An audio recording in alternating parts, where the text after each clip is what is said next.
Can we stop calling Leos these attention addicts who are just desperate for your praise? In the old ancient astrological tradition, Leo wasn't just some theater kid looking for an audience. As Valence tells us, Leo is sun's nature's fire, intellectual light.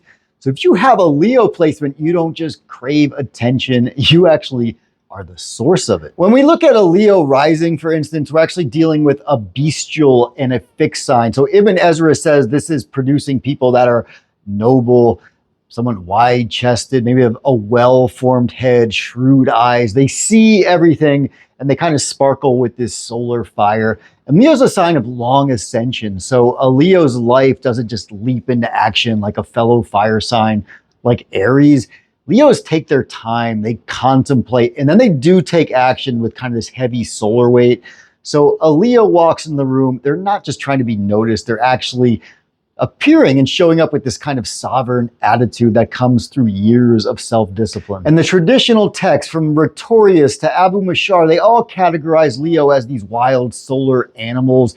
Not about ego, right? It's about being the engine of the sun, the ones that defend society for a right cause, even when it's unpopular. And in the Thema Mundi, which was the ancient birth story of the world, Leos actually sat at the midheaven of the universe, meaning they were fit to be the rulers. But here's the biggest detail modern astrologers really kind of forget about. Leo has no exaltation lord. Why is that? It's because the sun doesn't need a guest to validate him in his own home. The king is the home. He's the king of his own castle. So Leos are very self-sufficient. It means that they are the ones that others lean on. They're the ones managing everything while everyone's out kind of complaining about the weather. So a Leo's spiritual lesson isn't necessarily humility, it's generosity. That's their art of having this noble soul.